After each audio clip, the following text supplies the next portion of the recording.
Hello, మా ఆహ్వానాన్ని మన్నించి ఇక్కడికి విచ్చేసిన ప్రేక్షక దేవులకు నమస్కారం అండి. ఇప్పుడు ఈ షార్ట్ ఫిల్మ్స్ని 2 విభాగాలుగా మనం విభజించడం జరిగింది.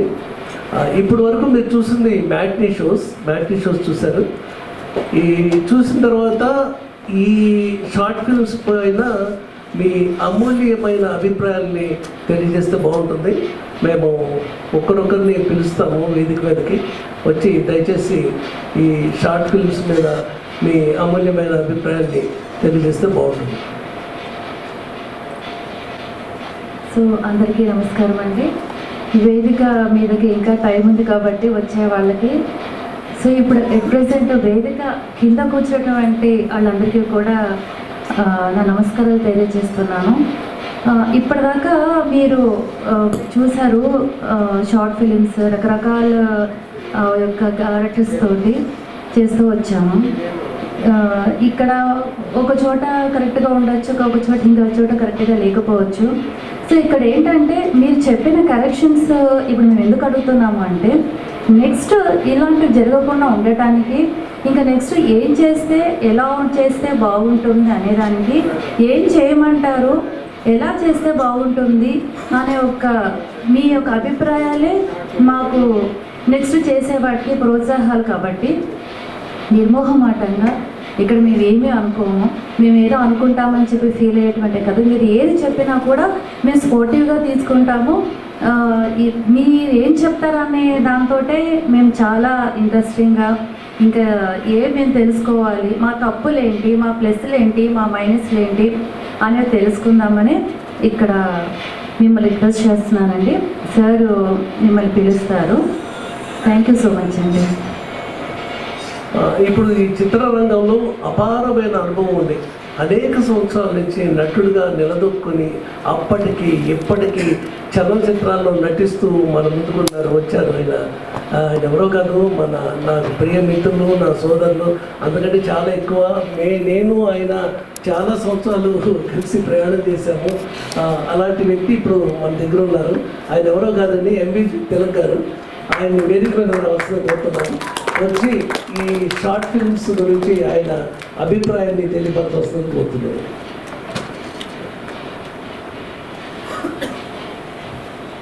సో అన్ని సినిమాలను మీరు చూస్తుంటారు.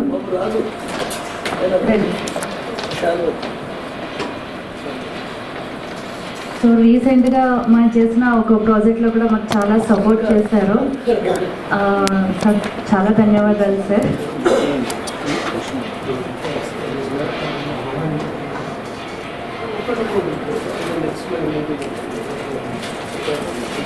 విచ్చేసిన కళాకారులకు కుటుంబరావు, మేము కుటుంబరావు ఉంటాడు ముందు నుంచి. ఆయన రాజధాని సత్యాన్ని మార్చుకున్నారు. మా ఇద్దరి స్నేహం చాలా కాలం నుంచి ఉంది.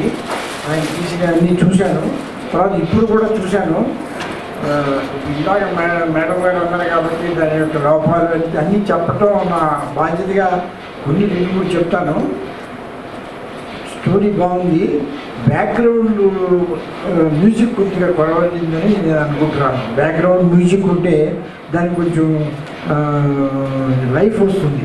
బ్యాక్గ్రౌండ్ మ్యూజిక్ కూడా ఉండాలి. మ్యూజిక్ ఎలా చెప్పారు, బాగుంది. బ్యాక్గ్రౌండ్ మ్యూజిక్ చేయాలని నేను అనుకుంటున్నాను.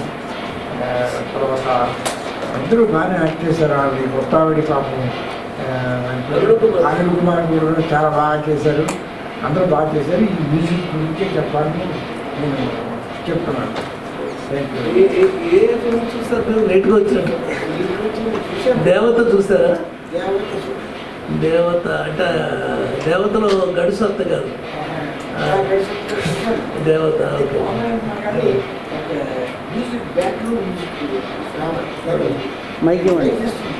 ఓకే, అంటే మీరు చెప్పేది రీ రికార్డింగ్. డెఫినెట్గా మీ సూచన గమనించామండి, అమలుపరచడానికి ప్రయత్నం చేస్తాం. ఇప్పుడు మన దగ్గర పెద్దలు పూజలు రంగస్థలాల్లో ఎన్నో పౌరాణిక నాటకాలు వేసి ఎంతో పేరు ప్రఖ్యాతులు సంపాదించుకొని ఎంతో అనుభవాన్ని గడించిన పెద్దలు పూజలు మన కొట్టే వెంకటాచార్య గారు ఉన్నారు. ఆయన్ని వేదిక మీద పిలుస్తున్నాను. ఆయన అభిప్రాయాలు ఏదో తెలుసుకుందాం మనం. కొట్టే వెంకటాచార్య గారు.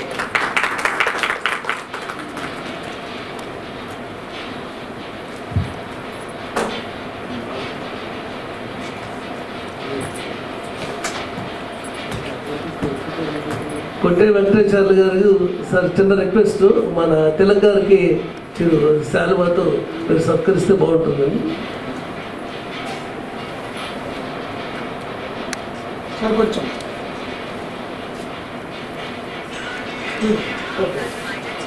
మేడం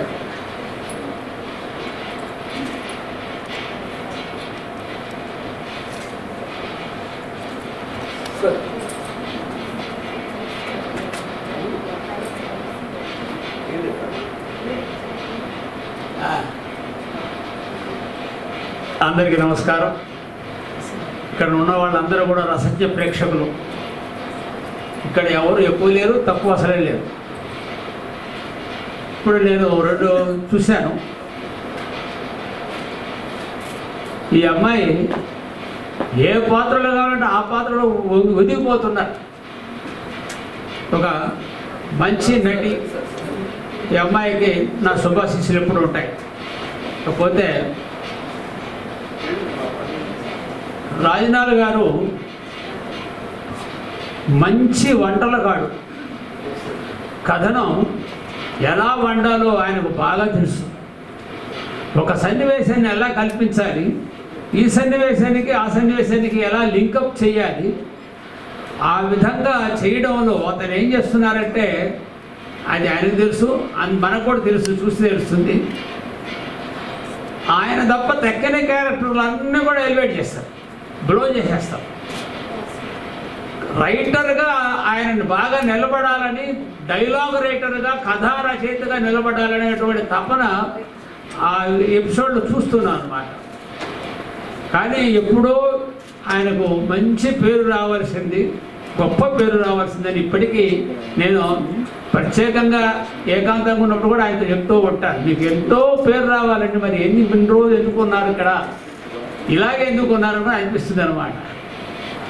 ఆ విధంగా ఆయన మంచి వంటలగాడు, చక్కగా కథలు చెప్తున్నారు. కాకపోతే నా సజెషన్ ఏంటంటే 2 పాత్రలు 3 పాత్రలు కాకుండా మినిమం 1/2 డజన్ పాత్రలు ఉండాలి.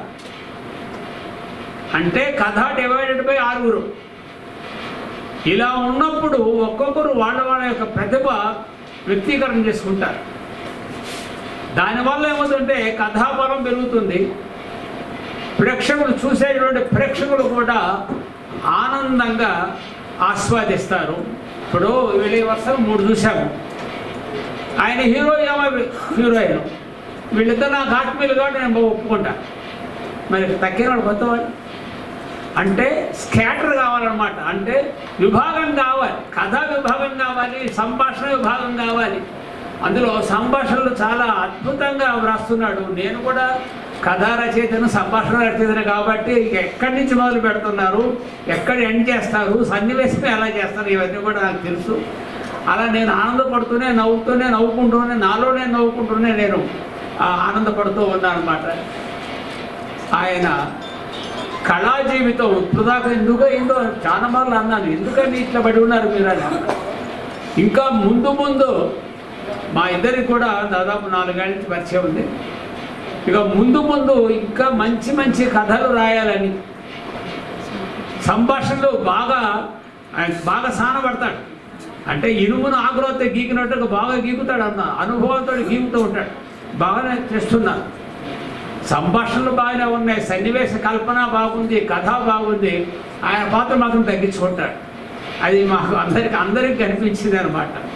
అలా కాకుండా కొంచెం 5-6 మంది అన్నా ఉండాలి. ఒక 20 నిమిషాలు ఎపిసోడ్ ఉన్నప్పుడు 5-6 మంది ఉంటే ఆ విధంగా కథలు అల్లుకోమని నేను మీ అందరి పక్షాన నేను వారికి సజెషన్ ఇస్తున్నాను.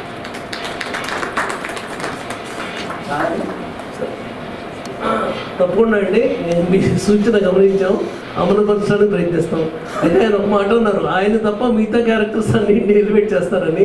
అలా ఏం కాదండి. నేనేం నమ్ముతానంటే హీరో ఎవరు, హీరోయిన్ ఎవరు అది నేను పాటించుకోను. నాకు హీరో కథ, నాకు హీరో సినిమా. హీరో ఏ నుంచి జడ్ వరకు మొత్తం అన్ని మార్కులు సినిమాకే ఇస్తాను. సినిమానే హీరో. సినిమా మీరు చూస్తూ ఉంటారు, ఎంతోమంది ఎంతో ప్రతిభ గలవాడు, ఎంతో చాలా గొప్ప బిగ్ స్టార్ అనుకుంటారు, చాలా టాప్ స్టార్ అనుకుంటారు. టాప్ స్టార్లు కూడా చాలా దెబ్బలు తిని 100 కోట్లతో నిర్మించిన సినిమాలు కూడా ఫ్లాప్ అవుతున్నాయి. ఎందుకు మరి టాప్ స్టార్ కాబట్టి ఎందుకు ఫ్లాప్ అవ్వాలి? అవ్వకూడదు కదా. స్టార్ని బేస్ చేసుకుంటు కదా మనం చూసేది. అంత టాప్ స్టార్ యాక్ట్ చేసినా కూడా 100 కోట్లు పెట్టినా కూడా సినిమా ఎందుకు ఫెయిల్ అవుతుంది? బికాస్ సినిమాని సినిమాగానే చూడాలి. సినిమా అనేది హీరో, సినిమానే కథానాయకుడు, సినిమానే కథానాయకే అని నేను నమ్ముతాను డెఫినెట్గా. సార్ తప్పకుండా మీరు చెప్పినట్టుగా మీరు ఇచ్చిన సజెషన్స్ మేము అమలుపరచడానికి ప్రయత్నం చేస్తాం సార్. తర్వాత ఇంకోటి ఏంటంటే గురువుగారి గురించి చెప్పాలంటే ఆయన మంచి రంగస్థల నటులు, పౌరాణిక పాత్రలు ఎన్నో వేశారు ఆయన. నాకు తెలిసి దుర్యోధనుడు వేస్తారు ఆయన అన్ని నెగిటివ్ క్యారెక్టర్స్ చేస్తారు. ఆయన చూస్తానికి సాఫ్ట్గా ఒక పెద్ద మనిషి లాగుంటాడు ఆయన, కానీ మేకప్ వేసి రంగస్థలం మీదకి వచ్చేసరికి అన్ని విలన్ నెగిటివ్ క్యారెక్టర్స్ చేస్తారు. నెగిటివ్ క్యారెక్టర్స్ వేయటమే కాకుండా అద్భుతంగా క్యారెక్టర్ని పండిస్తారు. అంటే ఫర్ ఎగ్జాంపుల్ దుర్యోధనుడు, తర్వాత ఏదో విలన్ క్యారెక్టర్స్ అన్ని వేసి చాలా మంచి పేరు తెచ్చుకున్నారు ఆయన. దుర్యోధనుడు పాత్ర నేను చూశాను కాబట్టి చెప్తున్నాను. అలాగే 73 సంవత్సరాల వయసులో ఈ మధ్యనే ఆయన 74 సంవత్సరాల వయసులో ఈ మధ్యనే 35 ఇయర్స్ క్యారెక్టర్ గవారి శంకర్ క్యారెక్టర్ కదండి, అది వేసాడు ఈయన. 8 కాకుండా ఈ మధ్యన మాకు పోటీ వచ్చేస్తున్నాడు ఆయన, డ్యాన్సులు కూడా చేస్తున్నాడు.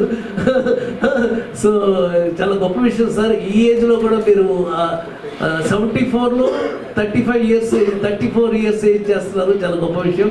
అయితే నేను అనేది ఏంటంటే సార్, మా ప్రేక్షక దేవుళ్ళ కోసం మీరు అద్భుతమైన పద్యాలు ఒక 4-5 పద్యాలు పాడి అలరించాలని నేను కోరుకుంటాను సార్. Please sir. తెలుగు గారు కొద్దిగా కూర్చుంటారు సార్, మీరు కూర్చుంటే సార్ జాగ్రత్త.